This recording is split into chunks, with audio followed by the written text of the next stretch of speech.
Bukod dito, naunawaan ni Mrs. Su na ang kanyang anak na babae ay hindi kailanman nakipagkaibigan sa mga random na tao. Dahil ipinakilala niya sila bilang kanyang mga kaibigan, dapat silang maging mabuting tao. Ikinagalak na makilala ka, Mrs. Su, sabi ng lahat. Pagkatapos noon, hinayla ni Suanya si Guning sa isang tabi at ipinakilala siyang muli ng may pagkaseryoso. Nay, siya ang nagligtas sa buhay ko na sinabi ko sa iyo. Nagulat si Mrs. Su sa una pagkatapos ay nagpasalamat kay Guning ng buong katapatan. Maraming salamat, Miss Gu. You're welcome, Mrs. Su, magalang na sabi ni Guning. Lifesaver. Nang marinig iyon, nagulat sina Su Anhao at Jin Kexen. Tita, anong nangyari? Tanong ni Jin Kexen. Ang Enyo Euro Elsa 1N ang nag-host ng premiere release ng chapter na ito. Wala kang pakialam. Bago pa makapagsalita si Mrs. Su, sumabad si Suanya. Galit na galit siya kay Jin Kexen. Anya, isipin mo ang iyong mga salita. Pinuna ni Mrs. Su.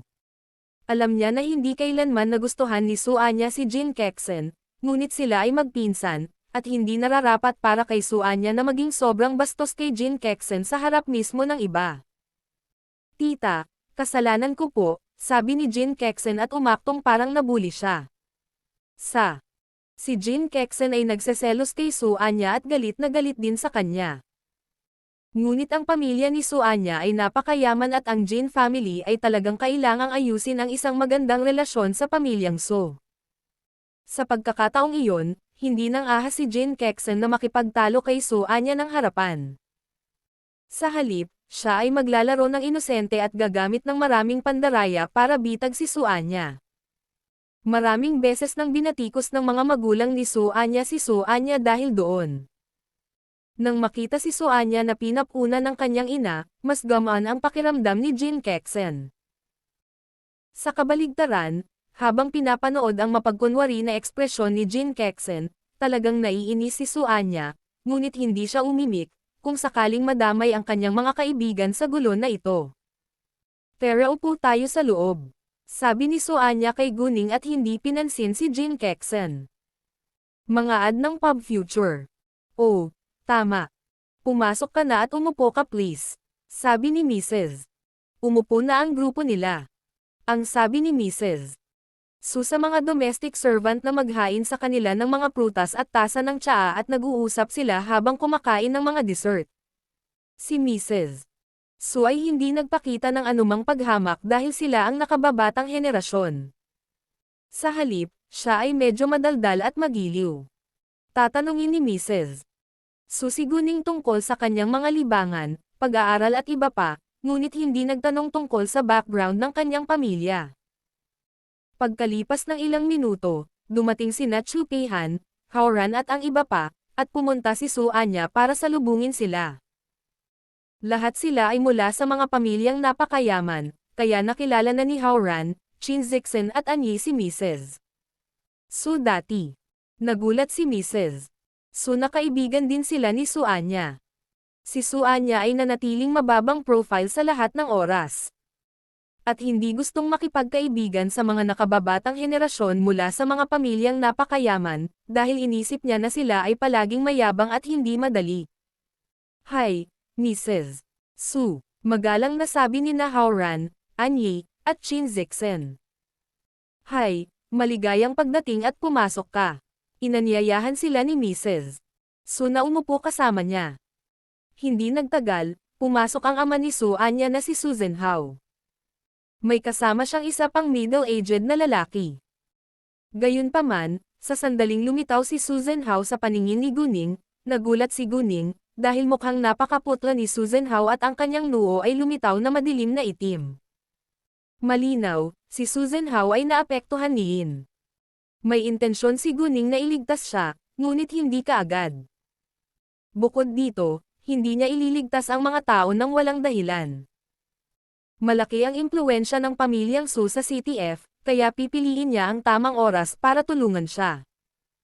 Hanggat may utang ang pamilya Su sa kanya, magiging matatag ang koneksyon sa pagitan nila. Si Guning ay hindi makasarili, ngunit siya ay bumubuo ng isang malakas na network. Bukod doon, si Guning ay hindi si Saint Mary.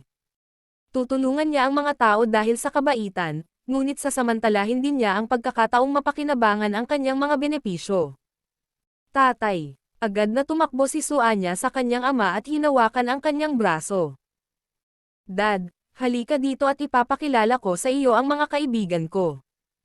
Oh, mga kaibigan mo.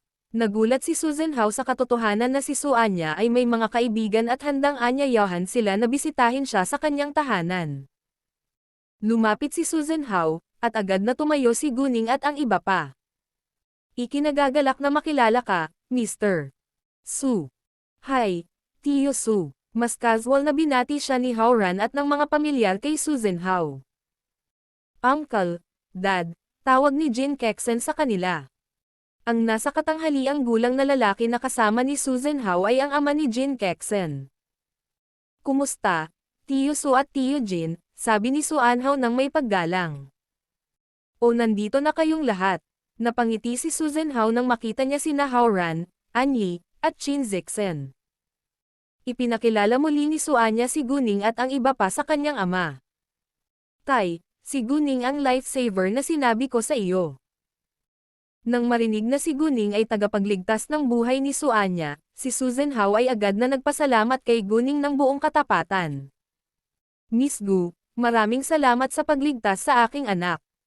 Kung makakaranas ka ng anumang problema sa CTF sa hinaharap, mangyaring tawagan ako. Ang pamilyang Su ay mapagbigay, at ang iniligtas ni Guning ay ang buhay ni Suanya. Ito ang kasiyahan ko, sabi ni Guning. Lifesaver. Anong nangyari kay Anya? Ang ama ni Jin Kexen, si Jin Jingwei, ay nag-aalalang tanong. Muntik na mabangga si Anya ng sasakyan. Si Miss Gu ang nagligtas kay Anya sa mahalagang sandali, sabi ni Susan Hao ngunit hindi sinabi sa kanila ang mga detalye.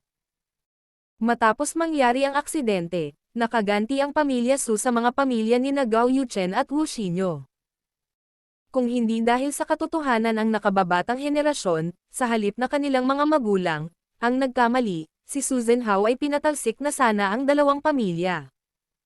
Gayunpaman, ang pamilya Wu ay pinatalsik ni Guning ilang araw na ang nakalipas.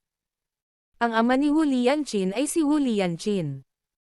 Oh, maraming salamat, Miss Gu, sabi ni Jin Jingwei, ngunit nakuha ni Guning ang dampi ng pagkabigo na sumilay sa kanyang mga mata. Tila umaasa si Jin Jingwei na nasa panganib si Suanya. Si Jin Kexen ay may parehong dismayadong hitsura.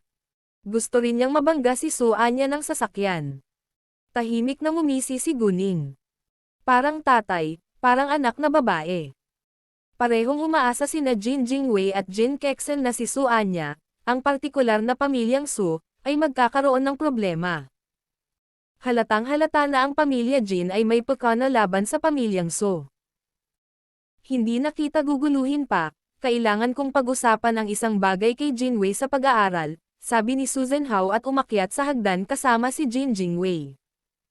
Ilang sandali pa silang nag-chat. At nang mag-alas 5 na ng hapon, nagsimulang dumalo ang mga bisita ng 2 at 3. Si Suanya kasama ang mga babae, maliban kay Jin Kexen, ay nagtungo sa kanyang silid upang magpalit. Si Jin Kexen ay may silid sa bahay ng pamilyang Su, kaya bumalik siya sa kanyang silid upang magpalit. Lahat ng miyembro ng pamilyang Su ay nakatira sa parehong vilya na ito. Nakatira ang pamilya ng panganay na anak ni Master Su sa ikalawang palapag habang ang pamilya ng nakababatang anak ni Master Su ay nakikibahagi sa ikatlong palapag. Pumunta si Gao Yi para kunin ang mga formal na damit ni Guning at Yumixi sa kotse, at hiniling ni Chu Pihan kay Haoran na tulungan siyang kunin ang kanyang gown. Di ba sabi ko wag kang magdadala ng gowns? Marami ako dito, at lahat sila ay bago. Sabi ni Suanya. Ayos lang, mas gusto naming magsuot ng sarili naming mga damit, sagot ni Guning. Sinabihan ni Guning sina Gao Yi at Qiao Yan na maghintay sa front hall at umakyat kasama si Suanya. Ang silid ni Suanya ay nasa ikalawang palapag, habang ang kay Suan Hao ay nasa ikatlong palapag. Yung mga boys naman, pumunta sila dito naka-formal suit na. Mangyaring pumunta at suportahan ang aming bagong domain na mangabyte.com. Ang silid ni Suanya ay pinalamutian na parang silid ng isang prinsesa. Kulay pink ito sa lahat ng dako, na hindi tumugma sa boyish na karakter ni Suanya. Kaya naman, natawa si Chu Pihan nang pumasok siya sa loob. Jesus! Wala akong ideya na nagustuhan mo ang istilong ito. Bigla akong nagdududa sa edad mo ngayon. Nanay ko yon. Wala akong magagawa tungkol dito, sagot ni Suanya. Pagkatapos, nagsimula na silang maglagay ng makeup at gown. Ang mga panauhin ay patuloy na dumarating, at lahat sila ay nakatanggap ng mga liham ng paanyaya mula sa pamilyang So. Ang pamilyang So ay ang kilalang super rich na pamilya sa CTF, kaya't ang kanilang mga bisita ay mahalagang tao rin. Nagpunta sina Susan Hao at Mrs. So para salubungin ng personal ang kanilang mga bisita, at bawat isa sa mga bisita ay dumating na may dalang regalo sa kaarawan. Ang lahat ng mga regalo ay alinman sa mga designer brand o custom made. Wala sa kanila ang mura o karaniwan. Nang magbihis na si Guning at ang mga babae, halos 6 na PM na. Ang gown ni Guning ay hindi masyadong kapansin-pansin ngunit mayroon siyang likas na kamahalan at kakisigan. Walang sino man ang makakaalis sa kanilang mga mata sa kanya nang siya ay lumitaw sa kanilang paningin. Jesus! Ningning, nandito ka ba para agawin ang atensyon ng mga tao sa akin? Nako, gusto mo lang na mahalin kita. Pang-aasar ni Suanya. Bagamat nagbibiro si Suanya, kailangan niyang aminin na si Guning ay masyadong kaakit-akit para hindi papansinin. Haha, tumawa si Chu Peihan. Hindi naman, may boyfriend na si Guning. Well, kaya kong maghintay. Biro ni Suanya. Halika, Anya. Tumingin sa iyo. Hindi mo alam kung gaano ka ka-charming. Sabi ni Guning. Gayunpaman, hindi niya inaaliw si Suanya. Si Suanya ay napakaganda ngayon. Nakasuot siya ng mahaba at masikip na damit, na nagpatingkad sa kanyang hindi pangkaraniwang manipis na baywang. Ang dulo ng damit ay kumalat sa sahig at bahagyang gumalaw nang maglakad si Suanya. Kahit nakaakit-akit si Guning, walang papansinin si Suanya. Siyempre ako, sabi ni Suanya nang may kumpiyansa. Mga ad ng Pub Future. Sa totoo lang, hindi gusto ni Suanya ang mga ganoong formal na party. Mas gusto niyang uminom at magsaya sa isang bar kasama ang kanyang mga kaibigan. Ito ay simple ngunit kasiya siya. Gayunpaman, bilang isang bata na ipinanganak sa isang napakayaman na pamilya, alam ni Suanya na hindi niya basta-basta magagawa ang anumang gusto niya.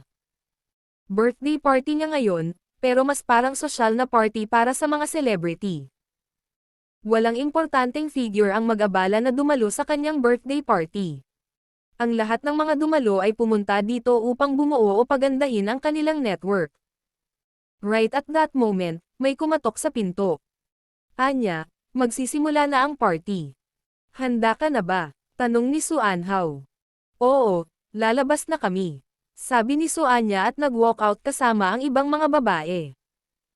Nasa unang palapag din ang kwarto ni Jin Kexen, kaya hinihintay niya si Suanya kasama si Suanhao. Nang mag-walk out si Suanya at ang iba pang mga babae, si Jin Kexen ay natigilan at nakaramdam ng berde sa inggit.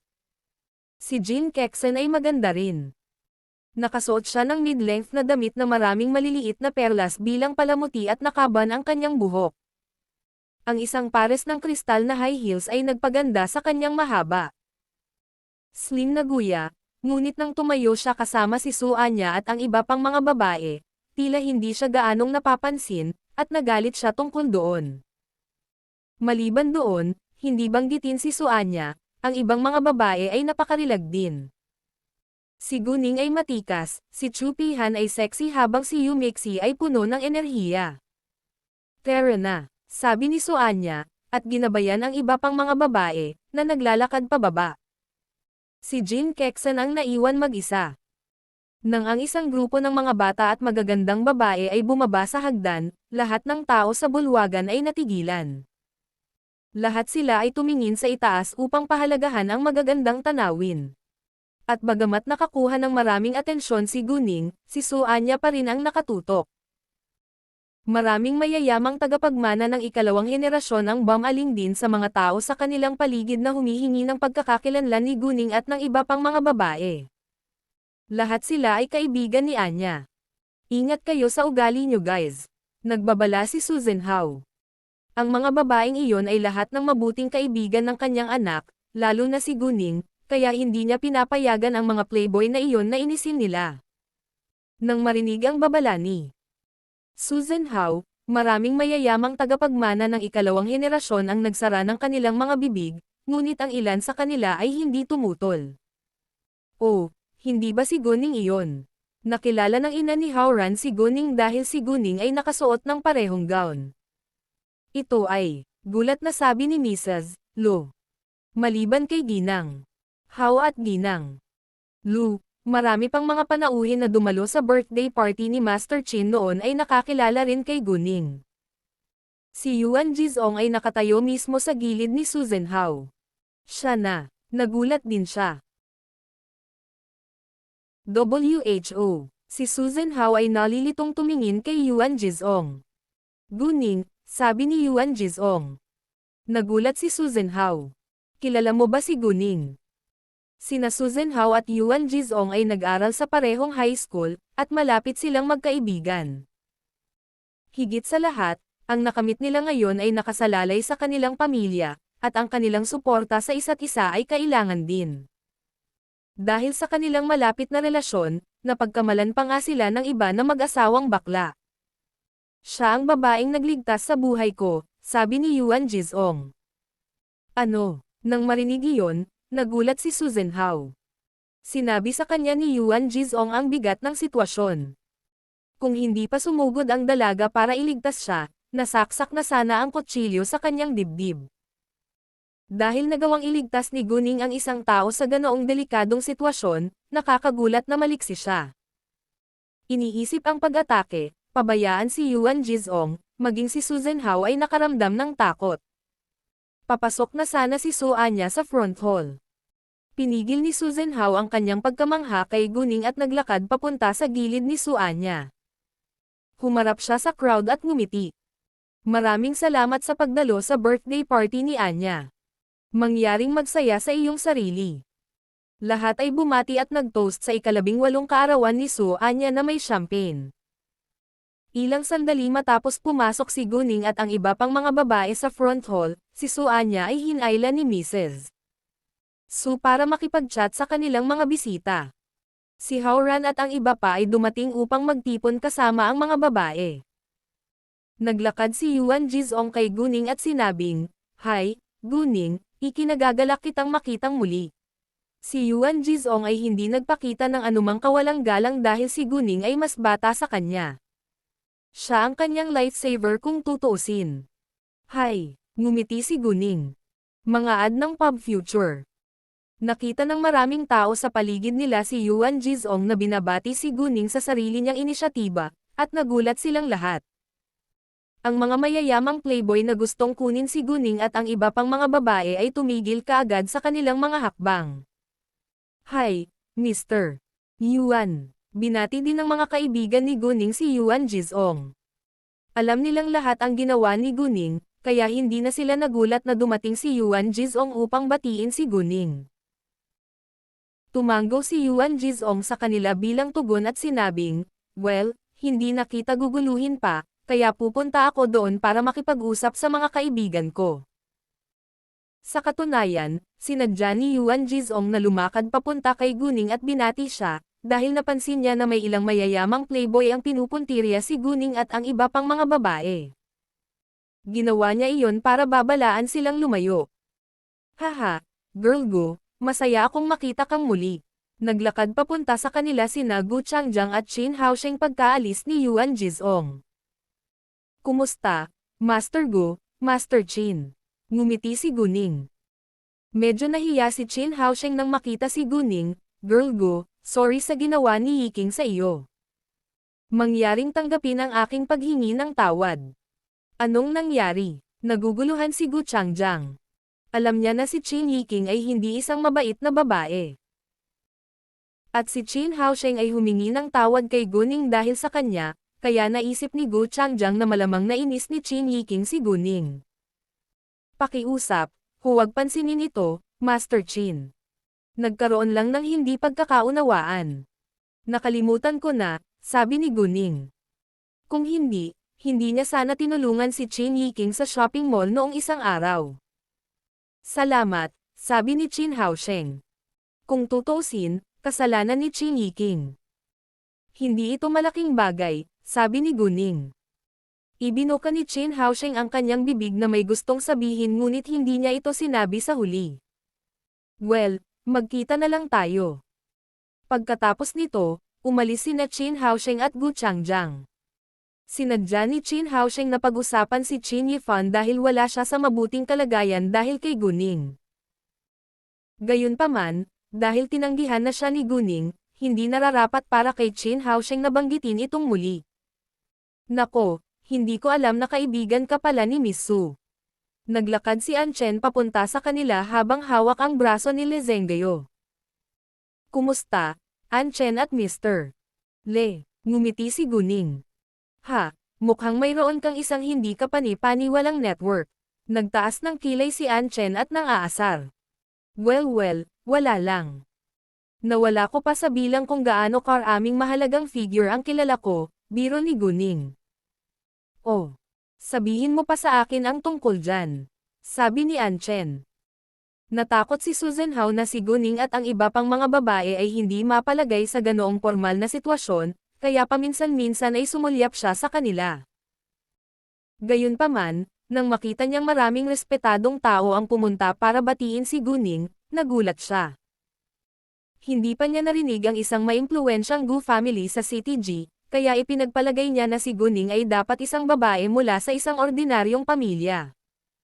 Sa hindi inaasahan, napakaraming taong may mataas na katayuan sa lipunan ang kanyang nakilala. Si Jin Kexel naman halos mabaliw dahil sa selos. Hindi niya maintindihan kung bakit nakilala ni Guning ang napakaraming mahahalagang tao. Sinundan ni Suanya ang kanyang ina na umikot sa bulwagan bago siya bumalik kay Guning at sa iba pang mga babae. Pasensya na. Please don't mind. Syempre hindi, si Guning at ang iba pang mga babae ay walang pakialam. Nag-isip sandali si Jin Kexen at sinabi kay Suanya, Anya, happy birthday to you. Naghanda ako ng regalo para sa iyo. Isa itong jade pendant mula sa Jade Beauty Jewelry. Inabot ni Jin Kexen kay Suanya ang isang napakagandang maliit na kahon. Habang binibigyan niya si Suanya ng regalo sa kaarawan, nagpadala si Jin Kexen kay Guning ng ilang nakakaakit na tingin. Naniniwala si Jin Kexen na kakaunti lamang ang mga tao na kayang bumili ng regalo na hindi hihigit sa 100,000 yuan. Sa totoo lang, ang jade pendant na ito ay inihanda ng ina ni Jin Kexen. Hindi inakala ni Jin Kexen na ang ibang mga babae ay makakapagpadala ng mas mahal na regalo kay Suanya kaysa sa kanya. Ano? Isang jade pendant mula sa Jade Beauty Jewelry. Wow, mahal siguro. Agad na pinalibutan sila ng ilang mga batang babae sa paligid nila sa tuwa. Ang Jade Beauty Jewelry ay sikat sa mga mayayamang babae. Gayunpaman, ang tatak ay masyadong mahal, gaano man kaya ang pamilya, kakaunti ang mga magulang na handang bumili ng gayong mamahaling alahas para sa kanilang mga anak na babae. Hindi nararapat para sa kabataang babae na magsuot ng gayong mamahaling alas sa murang edad, at mapanganib din kung makatagpo sila ng mga tulisan. Matagal ko nang gusto ang isang jade pendant mula sa Jade Beauty Jewelry, ngunit hindi pumayag ang aking mga magulang na bilhin ito para sa akin. Sabi nila, hindi dapat magsuot ng ganoon kamahal na alahas ang isang batang babae. Ako rin. Bagamat may jade pendant ang nanay ko mula sa Jade Beauty Jewelry, at ilang beses niya akong pinasuot, pero gusto ko pa rin magkaroon ng sarili kong piraso. Nangako ang tatay ko na bibigyan ako ng isa sa kaarawan ko, pero ilang taon pa ang kaarawan ko. Hindi ako makapaghintay ng ganoon katagal. Hindi lang ang jade pendant, gusto ko ang buong set. Ang lahat ng mga batang babae mula sa mayayamang pamilya ay tinalakay sa animation. Wala sa kanila ang hindi nagustuhan ang Jade Beauty Jewelry. Nang marinig na ang Jade Beauty Jewelry ay malugod na tinatanggap at minahal nila. Si Howran at ang iba pang nakakaalam na si Guning ang tunay na boss ng Jade Beauty Jewelry ay natuwa para sa kanya. Bilang boss ng Jade Beauty Jewelry, maganda rin ang mood ni Guning nang mabalitaan niyang matagumpay ang kanyang brand. Bagamat mahal din ni Suanya ang Jade Beauty Jewelry, hindi niya gusto si Jin Kexen. Gayunpaman, hindi nararapat na tanggihan niya ang regalo sa harap mismo ng ibang mga bisita, kaya tinanggap niya ito at nagpasalamat kay Jin Kexen. Salamat. Ikaw. Miss Su, papayag ka ba kung titingnan natin? Tanong ng isang batang babae na ang ama ay chairman ng isang malaking kumpanya. Oo naman, sabi ni Suanya. Direkta niyang binuksan ang maliit na kahon, at may isang jade pendant na kulay pink lotus type sa loob. Ito talaga ang pinakamurang alahas sa Jade Beauty Jewelry Store. Gayunpaman, nagkakahalaga ito ng higit sa 100,000 yuan. May nakalagay na price tag sa tabi ng jade pendant. Nagbasa ito ng 188, 888 yuan. Wow! Nagkakahalaga ito ng 188,888 yuan. Napakaliit nito at napakamahal. Sa tingin ko ang jade na ito ay dapat na may mataas na kalidad. Miss Jin, napaka-generous mo. Birthday ng malapit kong pinsan. Sabi ni Jin Kexen at umarte na parang close na close sila ni Suanya. Pagkatapos ay bumaling siya kay Guning.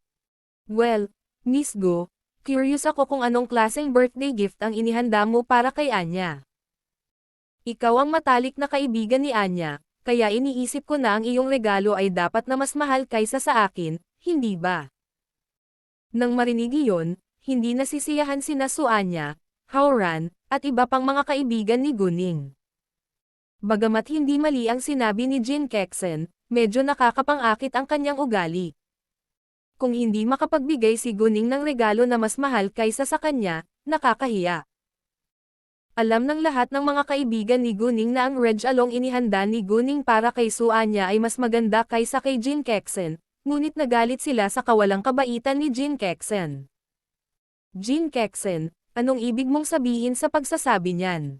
Binatukan siya ni Suanya, wala akong pakialam kung magkano ang mga regalo ng mga kaibigan ko. Basta gusto ko sila, priceless sila sa paningin ko. Pagkatapos noon, sinabi ni Suanya kay Guning, Guning, huwag mo na lang siyang pansinin.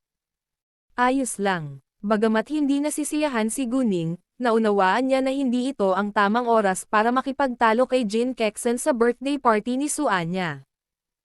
Gayunpaman, hindi basta-basta susuko si Jin Kexen. Nang marinig ang sinabi ni Suanya, natitiyak niyang hindi kayang bumili ni Guning ng mamahaling regalo. Anya, wala akong ibig sabihin. Naisip ko lang na bibigyan ka ni Miss Gu ng mas mahal na regalo kaysa sa akin. Total close naman kayo eh. Pagkatapos, si Jin Kexen ay naglagay ng malungkot na tingin na parang naaawa kay Suanya. Tila kung hindi makapagpadala si Guning kay Suanya ng mas mahal na regalo, hindi sila malapit na magkaibigan. Alam ni Howran at ng iba pa na pinipili ni Jin Kexen si Guning dahil tinutukan lang niya si Guning bagamat lahat sila ay mga kaibigan ni Suanya. Gusto siyang baliwalain ni Guning sa simula, ngunit dahil napaka-ipokrito ni Jin Kexen, magmumukha siyang mahina kung hindi pa rin siya lalaban. Sa makatuwid, tumingin ng diretso si Guning sa mga mata ni Jin Kexen at sinabing, tama ka. Ako ang matalik na kaibigan ni Anya, kaya dapat ko siyang bigyan ng mas mahalagang regalo kaysa sa iyo. Nang marinig iyon, napatulala si Jin Kexen. Kung talagang kaya ni Guning ang isang mas mahal na regalo kaysa sa kanya, siya ang mawawalan ng mukha sa publiko. Gayunpaman, tumanggi si Jin Kexen na maniwala na handa si Guning na gumastos ng daan-daang libong yuan sa isang regalo sa kaarawan. O talaga, sabi ni Jin Kexen. Kung gusto mo, sabi ni Guning. Naglabas siya ng isang jewelry box na kapareho ng pakete ng regalo ni Jin Kexen mula sa kanyang handbag. Ito ang eksklusibong kahon ng alahas ng Jade Beauty Jewelry, kaya nakilala ito ng lahat sa unang tingin. Jesus! Alahas ito mula sa Jade Beauty Jewelry din. Gulat na sabi ng isang dalaga. Na-curious ako kung alin ang mas mahal, sa kanya o kay Miss Jin, sabi ng isa pang batang babae na may pagkamausisa. Gayunpaman, nagalit si Jin Kexen, dahil sigurado siyang mas mahal ang regalo ni Guning kaysa sa kanya. Ang regalo na kakabigay niya kay Su Anya ay ang pinakamurang alahas sa Jade Beauty Jewelry Store. At lubos na kumpiyansa si Guning na ang kanyang regalo ay mas mahalaga kaysa kay Jin Kexen. Kung ganoon, ang presyo ng regalo ni Guning ay kailangang mas mataas kaysa sa kanya. Labis na nagulat si Su Anya na naghanda rin si Guning ng mga alahas mula sa Jade Beauty Jewelry para sa kanya. Dapat sobrang mahal. Binuksan ni Guning ang kahon ng alahas at lumitaw ang isang jade pendant ng uri ng yelo. Ito ay nasa hugis ng isang dahon na kasing laki ng hinlalaki. Wow! Napakaganda! Ilang mga kabataang babae ang nagtaas ng boses sa pananabik. Magkano ito? Tanong ng isa sa kanila. Hindi ito mahalaga, ngunit hindi bababa sa ito ay mas mahal kaysa kay Jin Kexen. Ngumiti si Guning at ibinigay ito kay Su Anya. Gusto mo ba? Siyempre gusto ko. Sabay-sabay na lumiwanag ang mga mata ni Su Anhao. Agad niyang ibinato ang regalo ni Jin Kexen kay Su Anhao na nakatayo sa kanyang tabi at kinuha ang regalo ni Guning nang walang antala. Nang makita iyon, galit na galit si Jin Kexen, ngunit wala siyang masabi. Akala niya ay isang ordinaryong babae si Guning na hindi kayang bumili ng mga mamahaling regalo. Ngunit sa kanyang pagtataka, binigyan ni Guning si Su Anya ng isang mas mahalagang regalo kaysa sa kanya. Anya, ang sa amin ay hindi kasing mahal ng kay Guning, mangyaring huwag pansinin, sabi ni Chu Peihan sa sandaling iyon. Sa katunayan, ang mga regalo sa kaarawan ng nakababatang henerasyon ay karaniwang nasa libu-libong yuan, at bihirang makakita ng regalo sa presyong daan-daang libong yuan. Siyempre ayoko. Kontento na ako na willing kang dumalo sa birthday party ko. Sinabi ni Su Anya nang may katapatan. Naunawaan din nila na walang pakialam si Su Anya sa price tag, at masaya nilang binigay sa kanya ang kanilang mga regalo sa kaarawan. Bagamat ang kanilang mga regalo ay halos hindi maihahambing kay Guning, hindi rin ito mura o karaniwan. Hindi nagkulang si Su Anya sa mga mamahaling regalong iyon, ngunit ang mga ito ay mula sa kanyang mga tunay na kaibigan, kaya nasasabik siyang matanggap ang mga ito. Si Jin Kexen, sa kabilang banda, ay medyo hindi masaya. Nag-isip siya sandali at tinanong muli si Guning, napaka-generous ni Miss Gu. Maaari ko bang malaman kung ano ang ginagawa ng iyong pamilya? Shit, parang gusto mo lang mag-away. Hindi na napigilan ni Chu Peihan ang kanyang galit. Sumusumpa siya kay Jin Kexen gamit ang mga brasong akimbo, na parang tatalunan niya si Jin Kexen. Malakas ang boses ni Chu Peihan at agad na nakakuha ng maraming atensyon mula sa mga tao sa kanilang paligid. Agad na hinailan ni Guning pabalik si Chu Peihan at pinigilan siya. Birthday party ni Anya. Huwag kang mag-away. Hindi ako yon. Ipokrito tong babaeng ta. Sino ka sa tingin mo para maghanap ng kasalanan sa boss natin? Galit na sabi ni Chu Peihan. Ikaw. Dahil pinahiya ni Chu Peihan, na mula sa galit si Jin Kexen. Gayunpaman, nang makitang nakatingin sa kanila ang lahat, bigla siyang nagkaroon ng pakana at nagmukhang agrabyado. Nakita ko lang si Miss Gu na napaka-generous at wala pa akong narinig na super rich Gu family sa CTF, kaya na-curious ako sa family background ni Miss Gu. Iyon lang. Bakit kailangan mong magalit? It's not something shameful, unless, in the end, Jin Kexen pretended that she suddenly realized something shocking, and shut her mouth to let others wonder. Kung si Guning ay hindi mula sa isang napakayaman na pamilya, at kayang bumili ng ganoon kamahal na regalo sa kaarawan, ngunit tumanggi na sabihin sa iba ang kanyang pinagmulang pamilya, sapat na para sa mga tao na magtsismisan. Nang marinig ang sinabi ni Jin Kexen, nagsimula na ang ilan sa chismis tungkol kay Guning. Ano? May sugar daddy ba siya? Hindi pwede. Napakabata niya. Sino ang nakakaalam? Tumahimik kayong lahat. Nagalit si Howran at ang iba pang mga kaibigan ni Guning nang marinig silang nagchichismisan, at sabay-sabay silang nagtaas ng boses. Ang kanilang malakas na boses ay nakatawag ng higit na atensyon mula sa mga panauhin sa front hall. Halos lahat ng dumalo ay naglalakad o nakatingin sa kanila. Pinandilatan ni Howran si Jin Kexen at galit na sinabi, "Jin Kexen, huwag mong isipin na dahil kamag-anak ka ng pamilyang Su ay hindi ka namin susuntukan. Boss, hindi ko na matitiis, at matatalo ko siya," sabi ni Chu Pihan at tumakbo pasulong, ngunit pinigilan muli ni Guning. Maging sina Gao Yi at Qiao Ya ay pumunta sa tabi ni Guning nang walang pagkaantala at tinitigan ng masama si Jin Kexen. Natakot si Jin Kexen sa nagbabantang tingin nila. "Hindi ko sinabi iyan," sinabi nila. Natakot si Jin Kexen sa reaksyon ni Howran at ng iba pa, ngunit umarte pa rin siya na parang siya ang biktima. "Anong nangyayari dito?" Nagmamadaling naglakad si Susan Hao papunta sa kanila at nagtanong. "Tatay, nakakahiya si Jin Kexen kay Guning," sabi ni Su Anya. Nang marinig iyon, si Susan Hao, kasama ang iba pang mga panauhin, lahat ay tumingin kay Jin Kexen nang may hindi magiliw na mga tingin.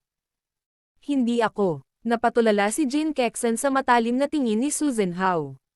Gayunpaman, bago pa makapagsalita si Susan Hao, itinanggi ito ni Jin Kexen. "Nagulat lang ako sa generosity ni Miss Gu. And I thought that she must be from a super rich family, but I never heard about the Gu family in CTF, so I just asked Miss Gu's family background out of curiosity." Sa hindi inaasahan, galit na galit sila. Sa totoo lang, maraming tao ang may parehong iniisip at hinala. Wala ni isa sa kanila ang nakarinig tungkol sa isang napakayamang pamilyang Gu sa CTF, kaya na-curious din sila kung bakit kayang bumili ni Guning ng ganoon kamahal na regalo. Wala naman sigurong masama sa sinabi ni Kexen. "Bakit nakakahiya bigla?" malungkot na tanong ni Jin Jingwei. Si Jin Kexen ay anak niya, at alam niya ang karakter ng kanyang anak. Pinili nga ni Jin Kexen si Guning, ngunit hindi ito nakakahiya sa kanyang mga mata. Hindi naman malaking problema kung diretsong magtanong si Jin Kexen, pero sinadya niyang hindi tapusin ang kanyang pangungusap at magtaka at magtsismisan ang mga tao, na napakalaking problema. Kalokohan. Nagsumpa si Howran. Wala siyang pakialam na si Jin Jingwei ay mas matanda sa kanya at isang kilalang negosyante, ngunit pinuna siya ng malakas. Walang mali. Alam mo ba kung ano ang sinabi niya kanina? Sinadya niyang paniwalaan ang iba na may sugar daddy ang amo natin. Hindi napigilan ni Hao Jonglong at ng kanyang asawa ang hindi nararapat na pag-uugali ni Howran. Sila ay isang pamilya at ang kanilang mga karakter ay magkatulad. Sa makatuwid, naisip nila na tama ang ginagawa ni Howran.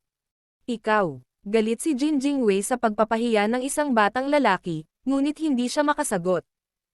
Kung tutuusin, kasalanan ni Jin Kexen. Pagkatapos ay tumingin siya kay Jin Kexen na may pagsisisi sa kanyang mga mata. Sinisisi niya ito kung bakit siya nahihirapan. Natakot si Jin Kexen at itinuro ang ilang kabataang babae. Sila ang nagsabi, "Hindi ako." Ang mga batang babae ay nagulat at nakipagtalo pabalik. "Pinakay mo kami." "Ikaw." Walang magawa si Jin Kexen. Si Susan Hao at ang kanyang asawa ay nabigo kay Jin Kexen. Sa kanilang pagtataka, si Jin Kexen na mukhang cute at tahimik na normal ay napakasama. Masisira ang reputasyon ng isang babae kung iisipin ng mga tao na mayroon siyang sugar daddy. "Jin Kexen, tumigil ka na sa pag-arte. Walang naniniwala sa iyo at malinaw kaming lahat kung bakit mo pinili si Guning. Kung mayroon ka pa ring kahihiyan, humingi ng tawad kay Guning ngayon. Kung hindi, bubugbugin kita hanggang sa sahig." Pagbabanta ni Chu Peihan. "Exactly, sino ka sa tingin mo? Kilala mo ba ang bawat napakayamang pamilya sa CTF? Huwag mong purihin ang iyong sarili." Dagdag ni Chin Zixen. "Sa tingin mo ba mas magaling ka sa iba dahil lang sa pinanganak ka sa isang napakayaman na pamilya? Kumikita ka ba ng pera mo? Nagpapakita ka lang ng pera ng magulang mo," sabi ni Howran. Ang mga kaibigan ni Guning ay pawang pinapuna si Jin Kexen, kahit ang mga bisita ay hindi nagustuhan ang kanyang ginawa ngayon. Dahil nakuha nito ang atensyon ng lahat, Naisip ni Guning na oras na para ibunyag ang kanyang tunay na pagkakakilanlan para protektahan ang kanyang reputasyon bilang isang babaeng negosyante. Tiningnan ni Guning si Jin Kexen ng mahinahon at nagtanong, hindi ba ako maaaring maging napakayaman sa sarili ko? Bagamat natakot si Jin Kexen sa gitna ng mga batikos, hindi niya sinasadyang gumanti ng pang-aalipusta. Magyabang ka pa. Hindi nagyayabang si Miss Gu. Binigyan niya si Master Chin ng isang mas mataas na antik na hindi bababa sa 5 milyong yuan. Sabi ng isang tao. Eksakto. Pinadalhan ako ni Girl Gu ng isang mahalagang regalo sa kaarawan, sabi ni Qin Haosheng. Sa katunayan, gusto ni Qin Haosheng na tulungan si Guning sa simula, ngunit hindi siya sigurado kung dapat niyang sabihin sa kanila ang totoo tungkol kay Guning. Kahit na naniniwala siya kay Guning, ang iba ay maaaring walang patunay. Nang marinig iyon, nagulat ang mga taong hindi nakakaalam. Isang napakahalagang antigo na nagkakahalaga ng hindi bababa sa 5 milyong yuan. Ganoon ba kay Aman ang dalagang ito? Parehong tanong ang nasa isip ng bawat isa. Nakilala ko si Girl Gu minsan sa Antaigong Kalye, at kinuha niya ang isang Antaigong plato na nagkakahalaga ng 1.5 milyong yuan. Hindi siya maaaring maging mahirap. Ibinuka rin ni Gu Changjiang ang kanyang bibig. Pareho siya ng iniisip ni Qin Haosheng, at pareho silang handang suportahan si Guning. Lahat ay nagulat na tumingin kay Guning. Bagamat sina Qin Haosheng at Gu Changjiang ay nakatayo kasama ni Guning. Ang ilan ay hindi pa rin naniniwala na si Guning ay handang magpadala ng regalo sa kaarawan na nagkakahalaga ng daan-daang libong yuan sa isang batang babae. Bago makasali si Mrs. Hao sa argumento, ibinuka muna ni Guning ang kanyang bibig. Mukhang kailangan kong sabihin sa iyo ang dahilan kung bakit ako mayaman, panunokso ni Guning. Nakatitig siya ng diretso sa mga mata ni Jin Kexen at seryosong sinabi, Jin Kexen, gusto mong malaman ang background ng pamilya ko. Sinasabi ko sa'yo ngayon. Ang Jade Beauty Jewelry ang tatak ko. Ano? Nang marinig iyon, natarante si Jin Kexen at hindi makapaniwala sa kanyang narinig. Imposible. Tumanggi si Jin Kexen na maniwala na ang Jade Beauty Jewelry ay pag-aari ni Guning. Nagulat din si Suanya at ang iba pang mga bisita. Anong tatak? May curiosity na tanong ng hindi nakarinig. Guning, ibig mo bang sabihin ay ikaw ang tunay na boss ng Jade Beauty Jewelry? Tanong ni Suanya na walang kasiguraduhan dahil nakakagulat ito. Ano? Ang tunay na boss ng Jade Beauty Jewelry. Nang marinig iyon, lahat sila ay namangha. Oo, sagot ni Guning. Hindi napigilan ng mga tao sa paligid niya na mapabuntong hininga dahil sa pagtataka. Ang Jade Beauty Jewelry ay hindi isang malaking tindahan, ngunit ang mga alahas nito ay gawa sa mataas na kalidad na jade, kaya ito ay nagkakahalaga ng hindi bababa sa 1 bilyong yuan. Masyadong nakakagulat na kumbansihin ang mga tao. Talaga. She's so young, so how is it possible na siya ang tunay na amo ng Jade Beauty Jewelry? Ang halaga ng mga asset ng Jade Beauty Jewelry ay hindi bababa sa 1 bilyong yuan. Sino ang nakakaalam? Gayunpaman, hindi ako naniniwala. Ako rin. Nang marinig ang kanilang mga pagdududa, tumayo si An Guangyao at ngumiti kay Guning. Chairman Gu. Sa palagay ko ay hindi mo na may tatago ang iyong tunay na pagkakakilanlan. Maliwanag na alam na niya na si Guning ang chairman ng Jade Beauty Jewelry mula sa kanyang tono, at tila napakalapit nila. Nang lumitaw si An Guangyao, nagsimulang maniwala ang mga tao na si Guning ang chairman ng Jade Beauty Jewelry. Si An Guangyao ay isang iginagalang na negosyante, at pinagkakatiwalaan siya ng mga tao. Ano? Siya talaga ang tunay na boss ng Jade Beauty Jewelry. Napaka hindi ka panipaniwala. Gulat na gulat ang lahat. Sa kanilang pagkamangha, ang tunay na amo ng Jade Beauty Jewelry ay isang 18 anyos na babae. Haha, well, sinabi ko kay Chairman An na ilihim mo. Sa hindi inaasahang pagkakataon, may nangyaring hindi ka nais-nais. Sa tingin ko, hindi matalinong ilihim pa ito. Kung hindi, maaaring masira ang aking reputasyon, nagbitiw na sabi ni Guning. Nang marinig iyon, lahat ng tao ay tumingin kay Jin Kexen ng may paghamak, dahil siya ang pinagmulan ng tsismis. Hindi, imposible. Tumanggi pa rin si Jin Kexen na harapin ang realidad. Wow, Miss Go, ikaw ang tunay na amo ng Jade Beauty Jewelry. Isa ka talagang promising young girl. Bulalas ni Yuan Jizong. Eksakto. Nakakaloka, sabi ni Susan Hao. Jesus.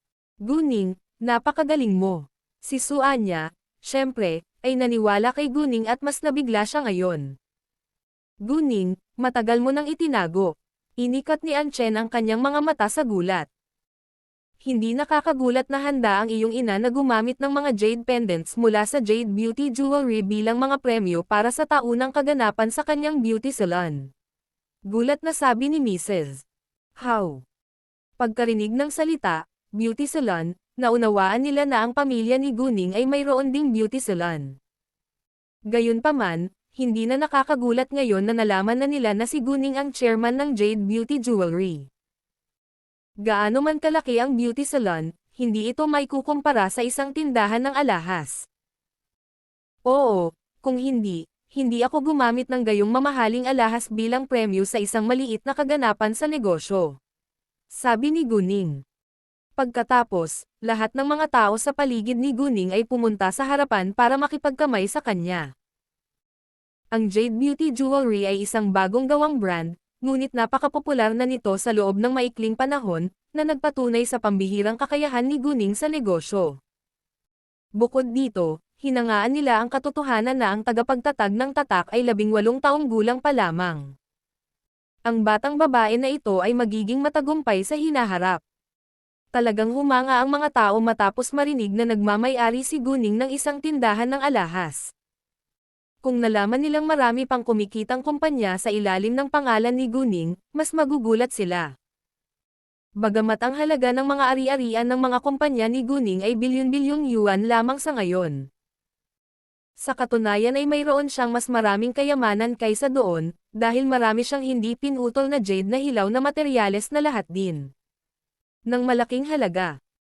Gayunpaman, sapat na mayaman ang Jade Beauty Jewelry para mailagay sa ika-6 sa listahan ng pinakamayaman sa CTF. Gayunpaman, nasa CTG ang Jade Beauty Jewelry, kaya hindi ito mailagay sa listahan ng pinakamayaman sa CTF.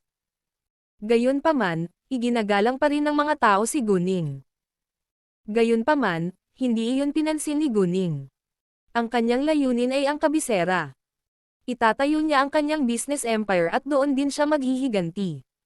Dahil nalantad ang tunay na pagkakakilanlan ni Guning.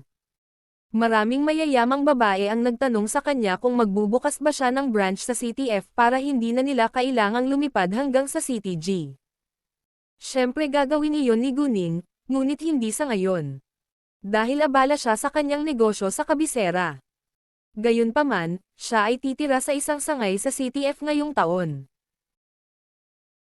Nang makitang napakagaan ng loob ni Guning kapag nakikihalubilo siya sa iba pang matagumpay na negosyante, lahat ay humanga ang mga tao. Hindi naman siya mukhang teenager sa pagiging mature niya. Ang mga kaibigan ni Guning ay labis na ipinagmamalaki sa kanya at tumingin kay Jin Kexen na may halatang disgusto.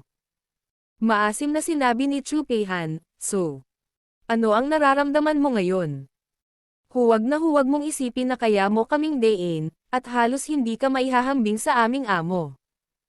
Kung hindi lang dahil sa amo ko, binugbog na kita sa sahig." Pagkatapos noon, hindi na nila pinansin si Jin Kexen, at lumayo rin sa kanya ang ibang bisita. Nakaramdam ng sobrang hiya si Jin Kexen at gusto na lang magtago. Lalo na hindi nasisiyahan si Susan Hao kay Jin Kexen, ngunit hindi ito ang magandang panahon para punahin siya. Medyo napahiya din si Jin Jingwei. Binigyan niya ng matalim na tingin si Jin Kexen at halos gusto niya itong sampelan. "Bakit nandito ka pa? Hindi mo ba naisip na ito ay sapat na nakakahiya? Bumalik ka na sa kwarto mo." Hindi inisip ni Jin Kexen na siya ang may kasalanan at nakaramdam siya ng hinanakit. Galit na galit siya kay Guning at sa kanyang mga kaibigan ngunit hindi siya nang ahas na magsalita. Kaya naman, tahimik siyang bumalik sa kanyang silid.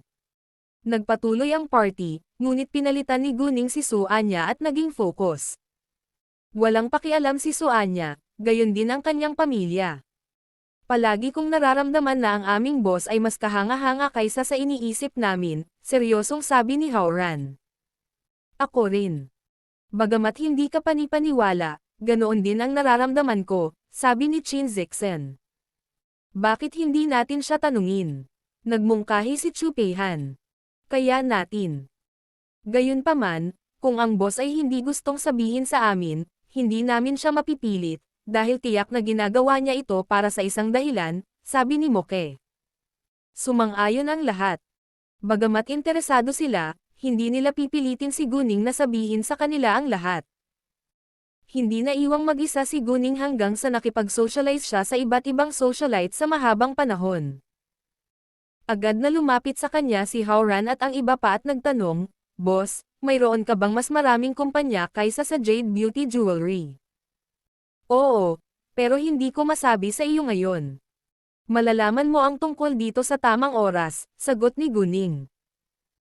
Dahil ayaw ni Guning na sabihin sa kanila ngayon, hindi na sila nagtanong pa, ngunit nagulat silang lahat na nagmamay-ari si Guning ng napakaraming kumpanya. Nako Anya, wala ka bang kuya? Bakit hindi pa natin siya nakikita? Biglang tanong ni Howran. Sa pagbanggit ng kanyang nakatatandang kapatid, si Su Anya ay tila medyo hindi nasisiyahan at nagreklamo. Nagmamadali siyang umalis ng ilang araw na nakakaraan. Siya ay majoring sa pananalapi ngunit isang archaeology addict. Kung hindi dahil sa tatay ko, archaeology na siya. Gayunpaman, pinili pa rin niya ang arkeolohiya bilang kanyang elective course, at ginugulo niya ang karamihan sa kanyang libreng oras kasama ang kanyang mga kaibigan na major sa archaeology. Tinawag siya ng kanyang tutor na nagsasabing nakakita sila ng isang sinaunang libingan sa isang lugar, kaya pinuntahan niya sila ng walang pagkaantala. Arkeolohiya. Saan? Interesado si Guning. Nag-isip sandali si Su Anya, at sinabing, sa tingin ko ito ay isang maliit na nayon sa CTB, ngunit hindi pa nila nahahanap ang eksaktong lokasyon. May mga pumitas ng mga antik sa ilog, kaya naniniwala sila na may sinaunang libingan. Ang mga anti-gang iyon ay maaaring iniwan ng mga sepulture row. Biglang nagkaroon ng ideya si Guning sa kanyang isipan. Nagpasya siyang bumisita sa nayon sa lungsod B. Mayroon na siyang tindahan ng mga antigo, kaya natural na kailangan niya ng higit pang mga antik. Gayunpaman, bago siya umalis patungong lungsod B, kinailangan munang pumunta ni Guning sa lungsod G. Malapit nang matapos ang Spring Festival, at magbubukas ang gobyerno bukas, kaya kailangan niyang ayusin muna ang mga ari-arian ng Hangyan Group. Nang mga alas 8 ng gabi, nagsimulang umalis ang mga bisita, ngunit nanatili si Guning. Nang ang party, nagsimulang umalis ang lahat ng iba pang bisita, ngunit matapos nanatili pa rin si Guning, dahil nag-aalala siya kay Susan Hao na naapektuhan ni Yin at dahil sa kanyang premonition.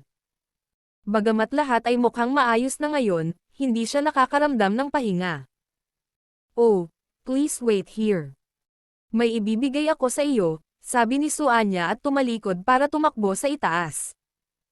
Naghanda si Su Anya ng mga regalo para kay Guning at sa iba pa niyang mga kaibigan. Ang mga regalo ay hindi mahal ngunit nanindigan para sa kanyang kabaitan. Nang makitang umakyat si Su Anya, natarante si Jin Jingwei. Inilabas niya ang phone niya sabay tawag kay Jin Kexen. Nang makarating si Su Anya sa ikalawang palapag, napansin niyang bukas ang pinto ng pag-aaral ng kanyang ama. Naisip niya na kakaiba ito at naglakad dahil sarado ang pinto noong bumaba siya kanina. Nag-vibrate ang phone ni Jin Kexen nang makarating si Su Anya sa pinto. Naabutan niya si Jin Kexen na naglalabas ng dokumento mula sa isang drawer sa desk ni Susan Hao. Nagulat at nagalit si Su Anya. Jin Kexen, anong ginagawa mo? Sabi na tumakbo si Su Anya sa kanya. Dahil nahuli sa site, natakot si Jin Kexen. Hindi niya akalain na lilito si Su Anya. Upang pigilan si Su Anya, kinuha ni Jin Kexen ang ashtray sa desk at inilagay ito sa ulo ni Su Anya. Hindi inaasahan ni Su Anya na magiging matapang si Jin Kexen, kaya hindi siya napaghandaan ng pag-iisip, at tinamaan siya ng diretso sa ulo. Isang masakit na sigaw. May musika sa bulwagan, at ang mga tao ay abala sa pakikipag-usap sa isa't isa, kaya wala ni isa sa kanila ang nakapansin sa hiyawan, maliban kay Guning. Nakilala niya na boses iyon ni Su Anya at mabilis na umakyat ng walang pag-aalinlangan. Kasabay nito, ginamit niya ang kanyang jade eyes para makita kung ano ang nangyayari. Sa ikalawang palapag, si Jin Kexen ay nakatakas mula sa pag-aaral ni Susan Hao nang may takot, habang si Su Anya ay nakahiga sa sahig na duguan ang kanyang ulo. Tumakbo ng mas mabilis si Guning. Tila ito ang dahilan kung bakit siya nakaramdam ng pagkabalisa ngayong gabi. Hindi sinagot ni Jin Kexen ang tawag, at umakyat si Guning. Mas kinakabahan ngayon si Jin Jingwei. Natatakot siya na malaman ni Guning at Su Anya ang tungkol sa kanyang pakana, ngunit hindi niya magawang sundin para pigilan si Guning. Kung hindi, ito ay pumukaw ng mas maraming atensyon, kaya kailangan niyang maghintay sa bulwagan sa pagkabalisa.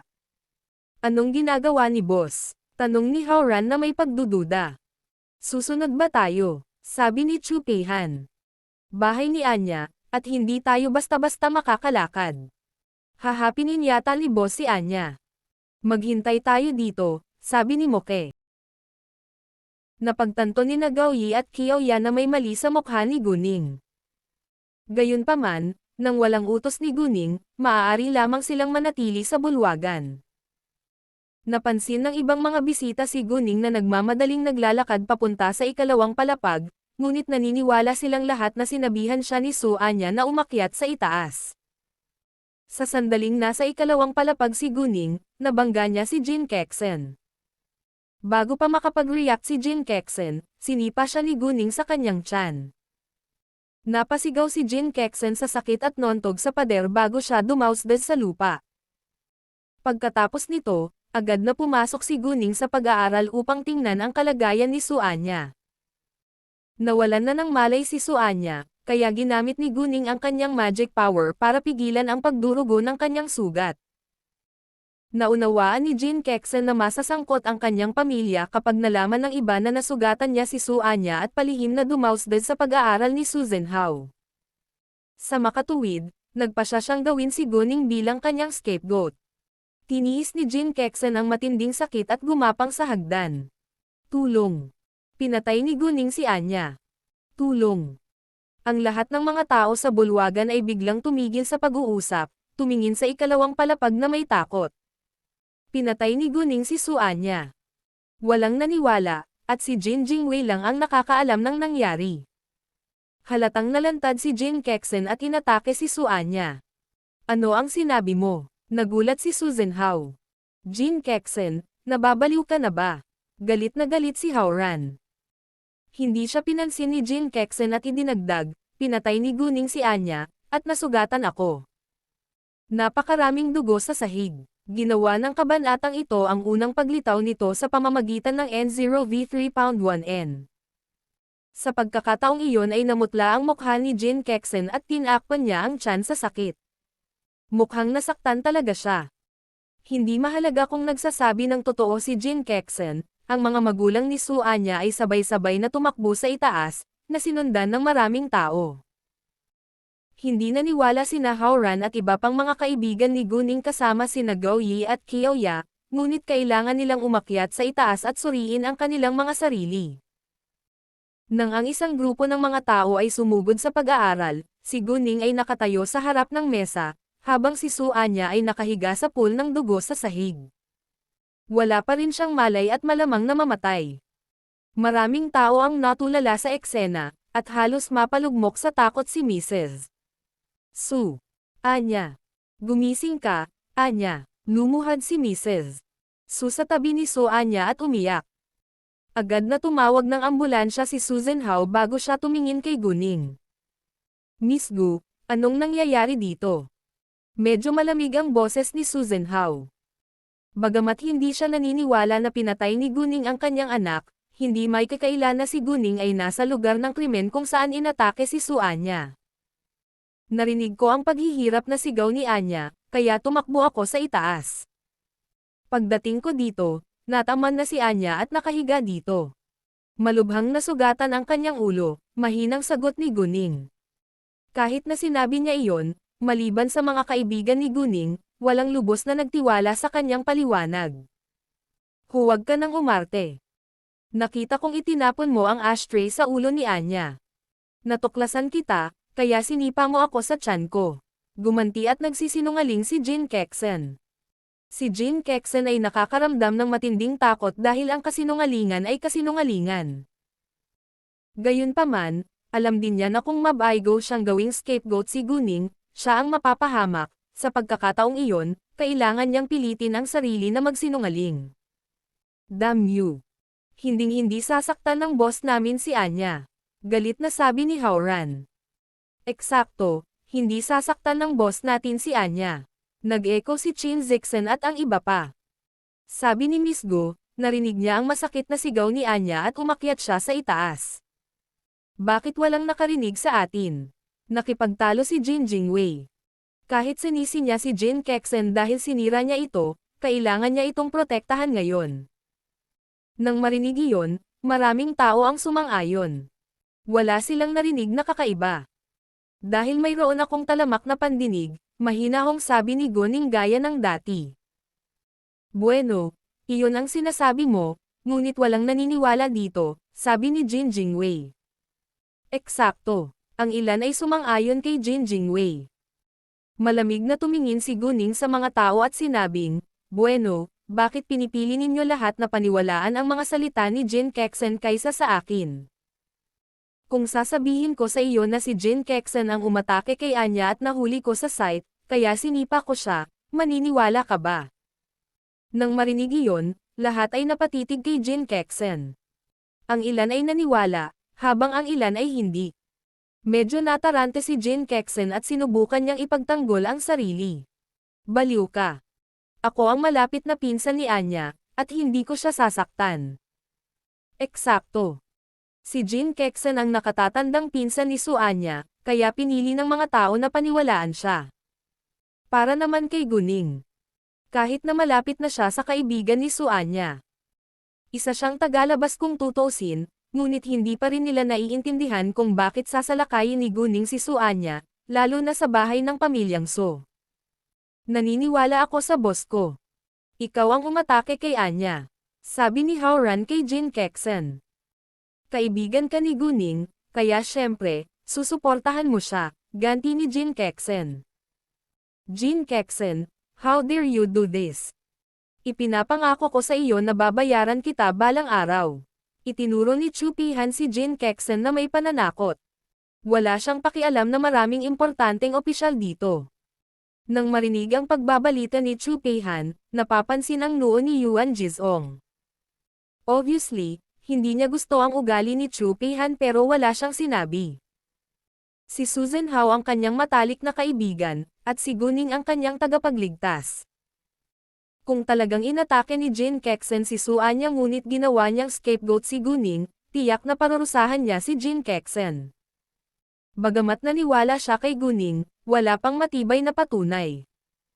Kung magising si Su Anya ngayon, magiging malinaw na ang lahat noon. Gayunpaman, ang problema ay wala pa ring malay si Su Anya. At tila nasugatan siya ng husto mula sa pool ng dugo sa sahig. Tama na. Nasa malaking panganib si Anya ngayon.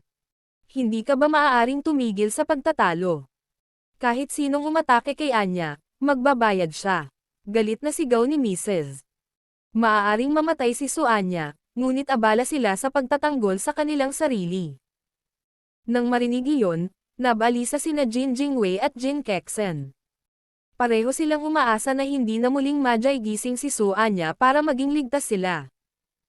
Jin Kexen, sa sandaling magising si Anya, magiging malinaw ang lahat, sabi ni Guning. Ang huling bagay na gustong makita ni na Jin Jingwei at Jin Kexen ay ang paggising ni Su Anya, kaya gagawin nila ang lahat para pigilan itong mangyari. Sa sandaling na-admit si Su Anya sa ospital, si Jin Jingwei ay lihim na gagawa ng isang bagay upang makatulog siya ng mahimbing. Gayunpaman, sa kanilang pagkamangha, bago dumating ang ambulansya, binuksan ni Su Anya ang kanyang mga mata pagkatapos mismong sabihin sa kanya ni Guning na gawin iyon. Nagulat ang lahat nang biglang nagising si Su Anya. Si Jin Kexen at Jin Jingwei ay natakot din. Anya, okay ka lang. Maluhaluhang ngumiti si Mrs. Anya. Si Susan Hao ay parehong nasa sabik at nagulat. Sa katunayan, nailigtas ni Guning si Su Anya sa sandaling pumasok siya sa loob.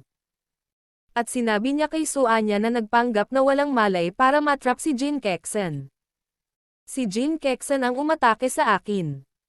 Nahuli ko siyang nagnanakaw ng dokumento sa pag-aaral ng tatay ko kaya hinampis niya ako ng ashtray. Pinandilatan ni Su Anya si Jin Kexen, nagngangalit ang kanyang mga ngipin. Pagkarinig yun ay napatingin ang lahat kay Jin Kexen na gulat na gulat.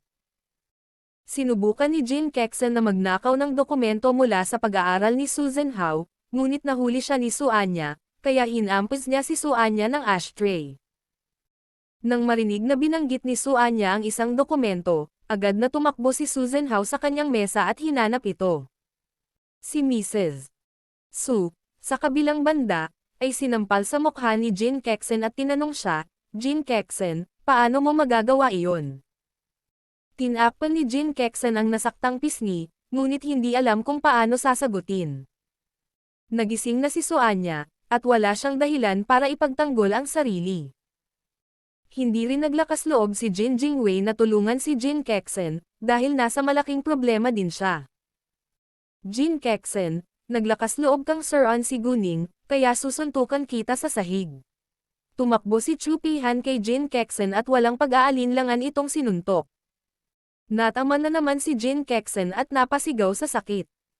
Lahat ng tao sa paligid nila ay tulala dahil hindi nila inaasahan na si Chu Pihan pala ang tatamaan talaga ni Jin Kexen. At halatang sinanay si Chu Pihan. Itigil mo yan. Tumigil ka, sigaw ni Jin Jingwei at gustong pigilan si Chu Pihan.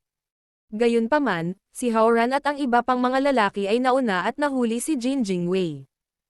Kaya naman, napapanood lang ni Jin Jingwei si Jin Kexen na sinuntok. Para sa iba, walang gustong makisali sa gulo na ito.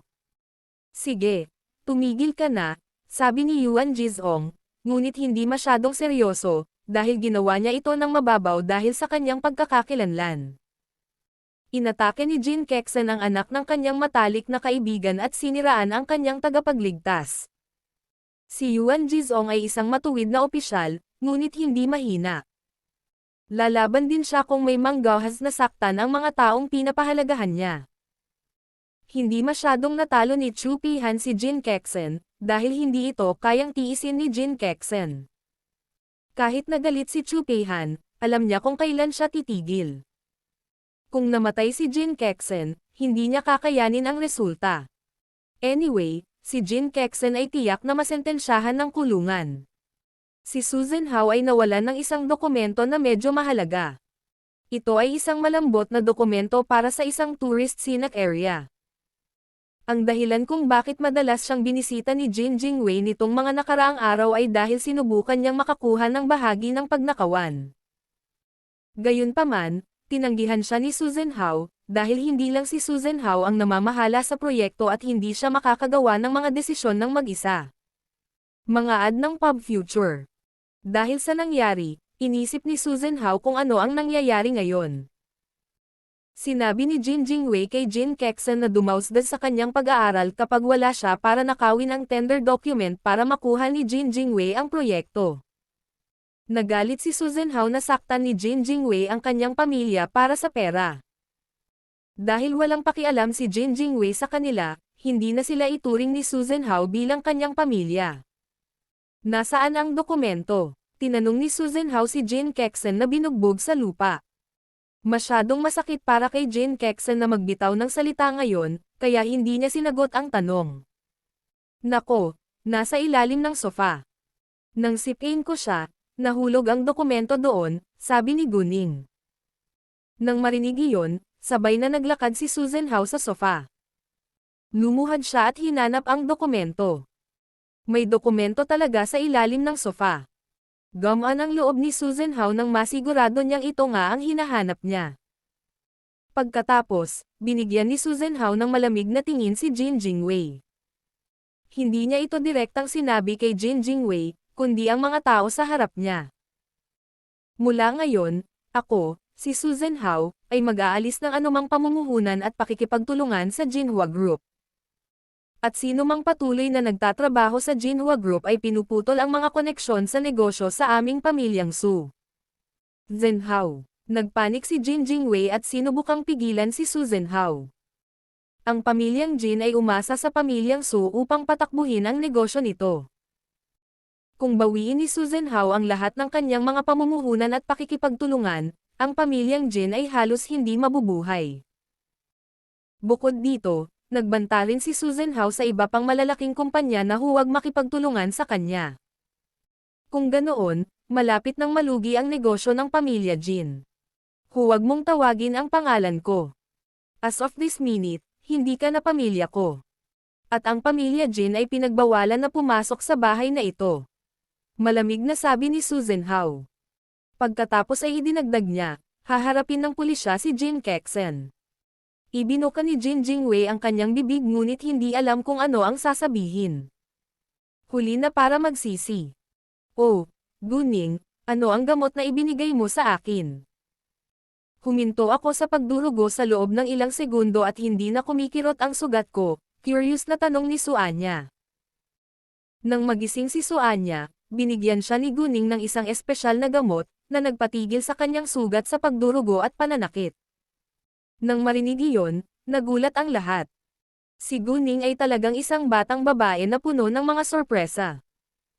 Well, ito ay isang espesyal na gamot na may mahusay na epekto. At maaari nitong pagalingin ang karamihan sa mga sakit. Kung hindi malala ang sakit, sapat na ang isang tableta. Kung malubha, maraming table tas ang makakatulong, sabi ni Guning. Kung bihirang sakit, hindi ako sigurado kung malulunasan ba ng buo, pero mapapabuti man lang. Dati ang isang pasyente na may sakit sa puso ay umiinom ng 5 tableta ng gamot na ito, at ang kanyang sakit sa puso ay gumaling pagkatapos. Healthy at energetic na siya ngayon. Nag-advertise si Guning ng kanyang gamot. Nang marinig iyon, napabilog ang mga mata ng lahat sa gulat. Walang makapaniwala dahil parang kakaiba ito. Gayunpaman, si Su Anya ay isang magandang halimbawa. Ang kanyang sugat ay tumigil sa pagdurugo o pananakit pagkatapos niyang inumin ang gamot ni Guning. Samantala, inisip din ng ilan na baka hindi naman masyadong nasugatan si Su Anya at aksidenteng nailigtas siya ng gamot ni Guning. Miss Gu, hindi ko talaga alam kung paano magpasalamat sa iyo. Isa kang tagapagligtas ng aming pamilyang Su. Taos-pusong nagpasalamat si Su Zhenhao kay Guning. Sagot ni Guning. Tito Su, huwag naman po sana magsabi ng ganyan. Close friend ko si Anya. Miss Gu, ganoon ba talaga kabisa ang gamot mo? May nagtanong. Well, naiintindihan ko na mahirap para sa iyo na paniwalaan ito, kahit na si Anya ay isang mahusay na halimbawa.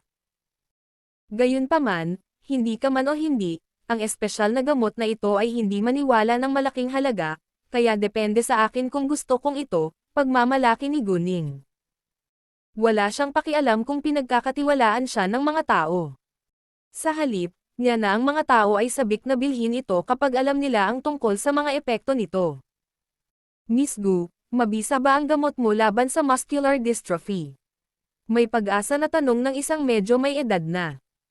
Siya si Lan Yuban, ang chairman ng Lanto Travel Agency, na siyang nagbigay ng kumpanya ng turismo sa CTF.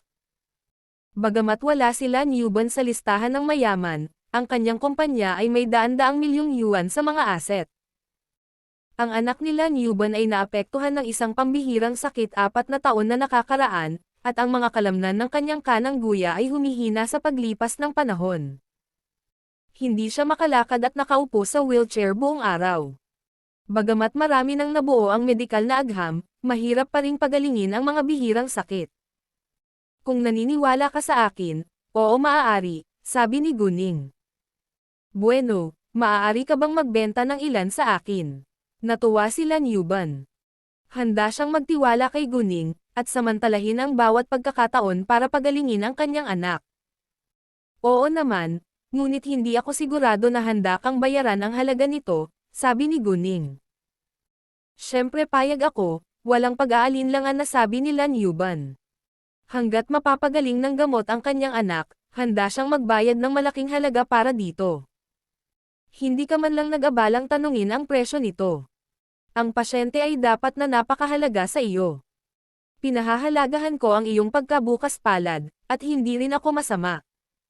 Ang bawat tableta ay nagkakahalaga ng 1,000,000 yuan.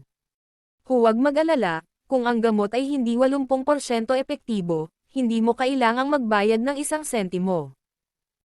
Gayun din, kailangan kong makita ng personal ang pasyente upang magpasya kung gaano karaming mga table tasks ang kailangan nito upang gamutin ang sakit, sabi ni Guning. Nang marinig iyon, nagulat ang lahat. 1,000,000 yuan ang isang tableta. Nagkakahalaga nga ang gamot. Gayunpaman, ang mas ikinagulat nila ay ang katotohanan na ang gamot ay magiging libre kung ito ay hindi 80% epektibo. Sinabi ba iyon ni Guning dahil sa takot niya na ang kanyang gamot ay hindi sapat na epektibo, o siya ba ay lubos na kumpiyansa na ang kanyang gamot ay makakapagpagaling sa sakit? Lahat ay may pagdududa sa kanilang isipan. Walang problema, Miss Go, kailan ka libre? Hindi inisip nila ni Yuban na masyadong mataas ang presyo. Sa halip, hindi na siya makapaghintay na anyayahan si Guning na bisitahin ang kanyang anak. Magiging busy ako bukas. Kaya kung maginhawa, maaari na nating puntahan ang pasyente ngayon. Aalis si Guning bukas papuntang CTG, kaya ngayong gabi na lang niya ito haharapin. Buti na lang hindi late at 8 PM pa lang. Sige. Iyon ang eksaktong sagot na gustong marinig ni Lan Yuban. Sa oras na ito, dumating ang ambulansya. Sinabi ni Guning, bagaman hindi dumudugo ngayon ang sugat ni Anya, sa palagay ko ay dapat pa rin siyang pumunta sa ospital at ipatingin ito. Ayaw ni Guning na magmukha itong hindi totoo, kaya sinasadya niyang iwanang bukas ang sugat. Maaaring takpan ng buhok ang sugat, kaya hindi ito masyadong masama. Pagkatapos ng lahat, maaaring alisin ni Guning ang peklat mamaya kung gusto ni Anya. Pagkatapos nito, agad na dinala ni Susan Hao at ng kanyang asawa si Anya sa ospital. Na-admit din sa ospital si Jin Kexen dahil nasugatan din siya ng husto. Kapag umalis si Jin Kexen sa ospital sa loob ng ilang araw, hahatulan siya ng korte. Si Yuan Jizong, sa kabilang banda, ay nanatili upang makita ang mga bisita sa ngalan ni Susan Hao. Si Chu Pihan at ang iba ay magkasamang umuwi, habang si Guning kasama sina Gao Yi at Qiao Ya ay sumunod kay Lan Yuban sa kanyang bahay. Nagkataon, si Lan Yuban ay nakatira din sa Fenghua Luxury Mansion. Ang bahay ng pamilyang Lan ay isang 2 palapag na loft na may maliit na hardin sa Zone B at mukhang isang villa. Maaga pa, kaya gising pa ang asawa at anak ni Lan Yuban kasama ang kanilang kasambahay. Nanunood sila ng TV sa sala.